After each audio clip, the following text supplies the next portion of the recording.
number 5, again, let's get your let statements. These were nice because these were nice numbers to work with as well.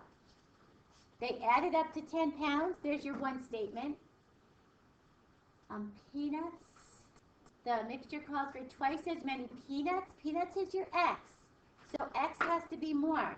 So don't put your 2 by the x because that'll make it even more.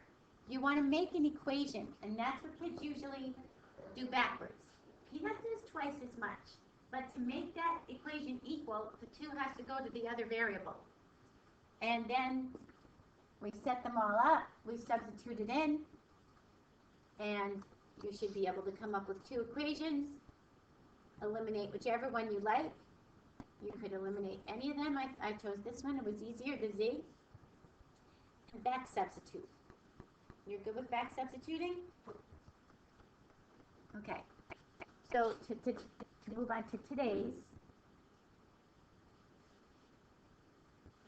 Okay. What do we have here? What 2 functions are these? What's the first one a function of if you were to graph it? A line. Good. It has no exponents. How about the second one? It's not a y squared. X squared plus y squared, a circle. Good. So a line can cross a circle 2 times, 1 time tangent, or none. So you should expect either 2 answers, 1 answer, or no solution. Now, one of the easier ways to do this, because you can't really solve for y, and you don't really want to do that with a square root, is make sure you use a substitution in this. So substitute either way. Now, you can substitute y into here, substitute for here, and only have to work this one. I did it the hard way. I substituted it into both, just because I figured if anybody did it the hard way, I would just do it that way. But technically, I would solve for y and just plug it into my y once. So that's up to you.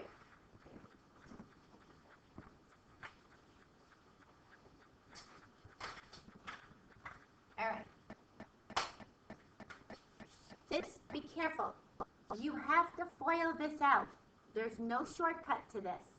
You have to do 4 minus y times 4 minus y.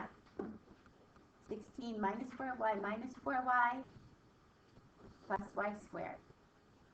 That gave us this part. Then we distributed this, collected your like terms, factor out of 2y, set your factors equal to 0. Once you got your y's, remember, you possibly got you got 2 points that they intersect. Go back to this equation, substitute in for x, find your x points. Because you get a coordinate point, an xy point, when you have a line in a circle.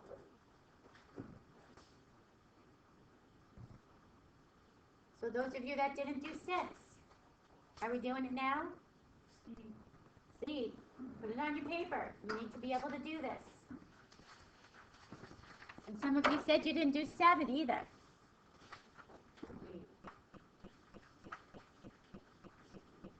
And you could solve it into y instead. If you wanted to solve for y, then do x squared plus 4 minus x squared minus 4x. This was probably the easier one. You still have to FOIL this. So x squared plus 16 minus 4 minus 4 minus 8x plus x squared. You're still going to get the same answer. You'll just get the x first.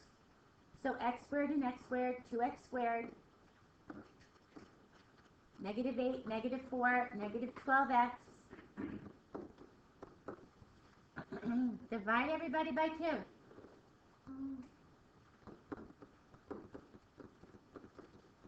Okay, x minus 4, x minus 2. There's your x's. Then bring this guy back down and find your y's. Okay, this probably was a little bit easier just to substitute it into one variable. And the nice part is it didn't have any negatives in front of it, so we were pretty good with that. But either way you do it is fine.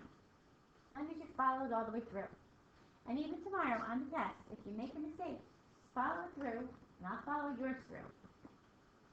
Don't erase, don't cross it out, because then I don't see what you have. All right, number 7.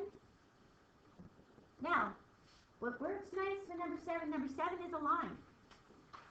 Flash. If I can solve this for y, get the x out of here, just move y to this side, right? Solve it for y. Your y's are equal. This is the easiest one to do. Set your y's equal to each other. Set your equations equal to each other. Whenever you have descending x's, your pre-calc students, you know, get everything to one side and factor. You cannot divide by a variable. You divide by their coefficients, but you never divide by a variable. Factor, set them equal to 0, and then don't forget to bring this back. You have a parabola and a line. It could cross 2 times, 1 time, or none. And the nice part about this is once it's in your y equals, can't you put it in your calc and check it? Put it in your calc, see where they cross. Do an intersect. Make sure they're crossing at those points, or just look in your table since you know your points. Make sure those are the same points that where they cross at. Heather? So how did you get rid of that x on top? How did I get rid of this x? Yeah. Well, I just solved this for y. I said, I moved the y out.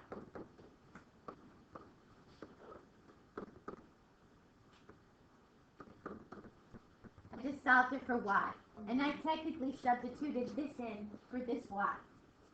Because what you're saying is then y has to be equal to y. Doesn't y have to be the same number in both equations? So if I can do that, then I can just set them equal to each other.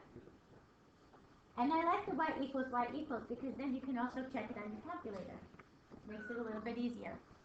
Check them on your calc. And always stop and examine it first.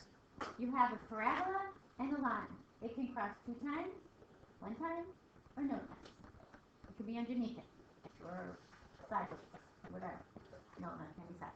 It could be underneath it, or above it. Good? You guys that didn't do these, this is Algebra 1. Yes. Yes. Can we do number 9? I got confused. Okay, cool, let's do 8. Oh, I'm sorry. I didn't see that one. I'll do 9. Did you do 8? Yeah, I did. Okay. All right. You're going to have one of these on your test tomorrow. Yeah. They're nice, right? And sometimes, look how nice, they don't always work out this nicely, but this one again worked out nice so that you could substitute it into here. And once you did that, you came out with 2 equations with 2 variables. You came back, found A, and the nice part is, plug this back in and check to see that your points are in your on your graph.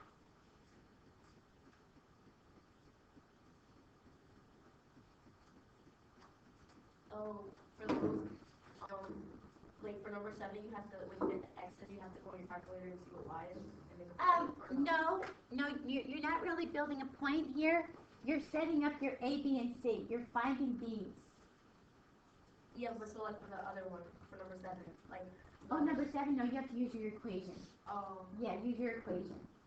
Actually, you could look at your graph because it is y equals, and you could look to see where they are. But I want that algebraically, which means you have to use your equation. Check them on your graph. Oh. Yeah. So, make sure, is everybody okay with this one? 1 second. And you don't have to solve it the same way that I did. You should be able to come down to those 2. You could leave it on this side. It's easier if you move it to the other side. Condense them. Solve.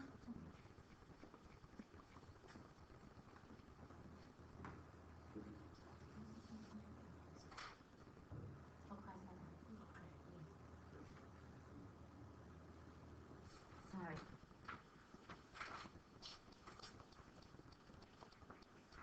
Good? Okay, now 9.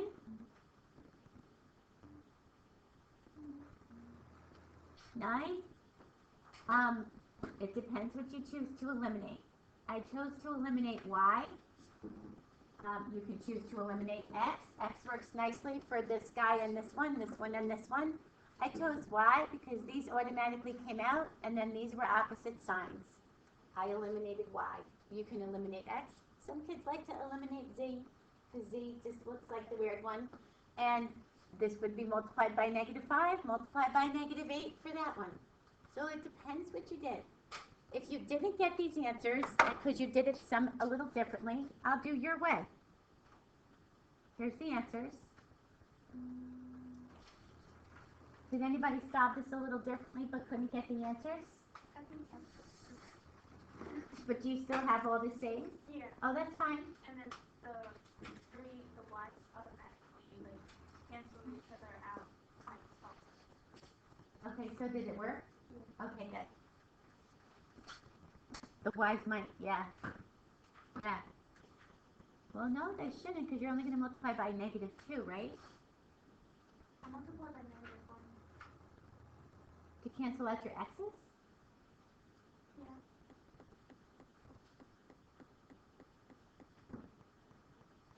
Okay, so your first step, your first thing you eliminated was x?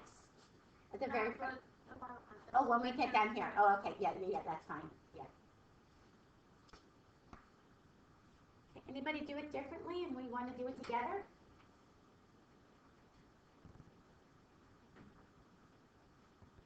No? Okay. And then the last one is your partial fractions. I left this one so we can do these together. Okay, so first step, factor this for me. Good. So we're going to separate these out. A over x plus 4 plus b over x plus 2. Does it matter what order you put the x plus 4, the x plus 2 in? No. It'll all work out in the end. I'll follow your way. Then we're going to multiply by that common denominator. So over each one of these, put your common denominator.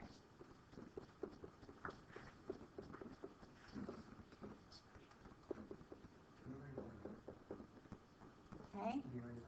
Out comes this denominator, 4 minus x. If you don't have this, write this down. So, what can I cancel out of the a's? X plus 4. X plus 4. This is equal to a times x minus 2. Out comes the x plus 2 plus b times x plus 4. Okay. Now what? What did I do next? You said 7 equal to 0. Good. So I'll set x minus 2 equal to 0 and x is 2. So now I'm going to substitute in a 2. 4 minus 2 equals a times 2 minus 2 plus b times 2 plus 4. This causes my a to drop out. Don't forget to do the first part. So I get 6d. I divide by what? 6. And b is 1/3. Okay? Now, I'm going to, right? Now I'm going to solve for this guy. So x is -4. Okay? Oops, hang on. My mistake here. What I took x minus 2 instead of x plus 2. So this should say a plus 2. So I'm sorry, we're going to have to backtrack this. X is equal to negative. So x is equal to -2. So this should say -6. And this should say, that'll cancel. This should say +2, right? So b is equal to 3. Negative 3? I got positive. Positive 3. Okay. Sorry about that. I wrote down the factor while I was talking as x minus 2. So now, we got to do the x is equal to -4. So, let me rewrite this so I don't make the same mistake here. Now, substitute it in again. 4 minus a -4. And this time the B is coming out with the negative 4. So A, negative 4 plus 2. So this is going to give you 8 is equal to negative 2A, and therefore what's A? Negative 4. Now, it's not done yet. You have to go put them back in. You have to rewrite this over to show me how it decomposed. So come back and put in your A.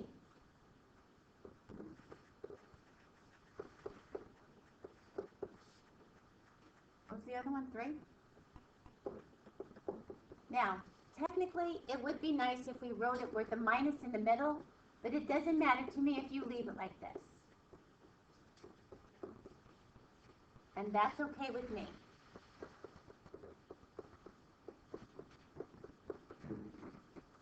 Okay, as long as you come back and rewrite it. So the answer is the wrong thing. That answer is the wrong thing. It shows how we decompose that.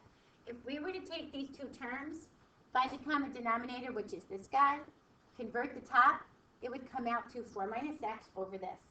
So we did the opposite approach this time. We decomposed it. We said, what did this used to be? We have to put that part in the test. Yes. The n, that's nothing though, right? You just go back to this guy, throw A in, throw B in. And like I said, if you leave it to me like that, that's absolutely fine. You're just substituting A back in, substituting B back in. So what are these factors? Good. And just a hint, make sure your factors are working. A over x plus 2, B over x plus 1. So multiply everybody through your common denominator. You get negative x is equal to A times x plus 1 plus B times x plus 2. Now what? Set them equal to 0. So x plus 1 equals 0, x is negative 1. So substitute them in. Be careful of that negative sign. You have a negative of a negative. This is going to come out. So I'm going to get b, negative 1 plus 2. So 1 is equal to 1b. And what's b equal to? We're going to do it to the x plus 2 guy. So we're going to take a negative of a negative 2. Now the b comes out. And we're going to get a is equal to negative 2 plus 1. So 2 is equal to negative a. Therefore, what's a? Negative 2. Right? Is it negative 2? Make sure you solve for positive a. Now, bring those back. Negative 2. I ran out of space right here. It cut me off right here. This says negative 2 plus 1. So this is negative 1a equals 2. So 2a is equal to negative 2. If I click this, it's going to make my board go wacko. Okay. All right, x plus 1. All I want you to do is just bring it back here. You can even leave it like this. This is fine. Okay?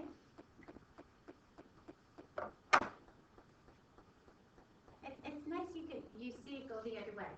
Usually we build them up until we find a common denominator. We're decomposing this. That's why it's called decomposition.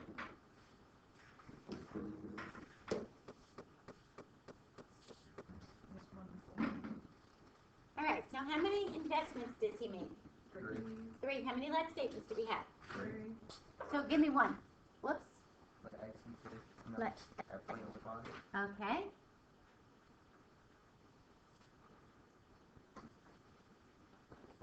Let x equal the amount that we invested at 0.05. Let y equal what? At 0.06. Good. And then 0.1. Very nice. Same as 0.10. We don't need that extra 0. Good. Now, we've got to work on our equations. So it says the annual income, God bless you, is equal to 1,000. That means he didn't invest 1,000. He made $1,000 from his investment. So when you make money off of your $100 that you invested at 5%, how did you figure that out? You did what? It's like, the money and then multiply by this. So it's simple interest. You've got your amount, your principal times your rate. Simple interest. So we're going to do the amount, we don't know it, times 0.05 plus our amount at 0.06 plus our amount at 0.1. How do you know when to put the 0.05x and then when it's just x plus y plus z? Because if it says that their investment, this is their x and their y and their z. If it says income, think about investing $100. So if it says the total investment equals whatever, then it would be x plus y X plus z. y plus z. But if it says income, then you put the amount. Right, because then you got to multiply it by your rate to get your money back. Because think of it this way, your income is not the same as what you've invested, right? It's a lot smaller. So this is equal to $1,000. We got one equation. We need three. We have three variables. So we keep looking. We say, so we're here at another one. The amount invested at 5. What's 5? X. My X. And it says the amount invested. So am I using my X or am I using my 0.05X? X is 5 times the amount at 6. And what is 6? Y. So it would be 5y equals x. It would be just this. X equals 5y. Because the amount invested at 5 is more than the amount invested at 6, right? So 5 has to be bigger. If I start out like this, they're the same.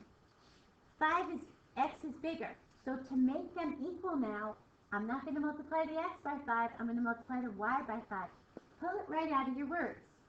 So x is equal to 5y. This is our second one. Now we need another one. And the total invested at 5 and 6, invested, amount invested, So that's x plus y. that's x plus y, is equal to the amount invested at z. Okay.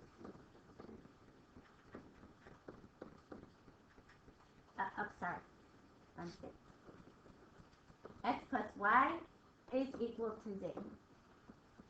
Can we plug in x for x5y? Okay, so yes we can. I can't even see that way. Good call. I can see that. Round it to that. Okay, so you tell me. Word. You tell me what to do. Plug in 5y for x for third equation. Okay, so we can take out the x and plug in 5y. Okay, we can take out this x and plug in 5y. Oh, Z so equals 6y. so z is equal to 6y. Ah, getting better. And we can plug that in too. Good. So we can come up to this z and plug in 6y. Do we get one equation with one variable now? So let's rewrite this. We have 0.05 times 5y plus 0.06y plus 0.1 times 6y equals 1,000. Do these on your calculator so you don't make any mistakes. 0.25y plus 0.06y plus 0.6y. Oops, where's my plus? Okay. Now, add up your y's. Add them up on your calculator. What do your y's add up to? 0.91. 0.91?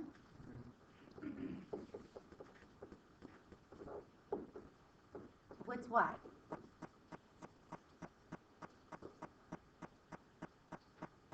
That's right. Whoa. What's going on here?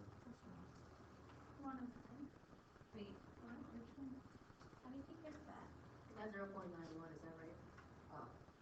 I got 0.91. Yeah, that's 0.91, that was yeah, right. that's what I got.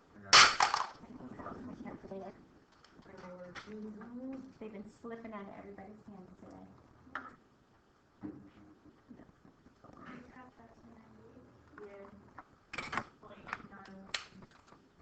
What'd we get? 90? Yeah. Okay, now remember they don't always work out real pretty. So now what? It can look like that? Yeah, they can look like this. Oh. Now substitute, what should I substitute back into? Substitute it into here, find Z. Substitute it into here, find X.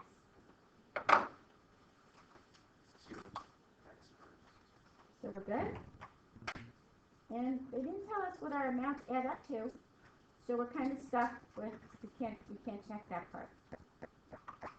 But you can check, if you throw them all back in, that your interest comes out to $1,000.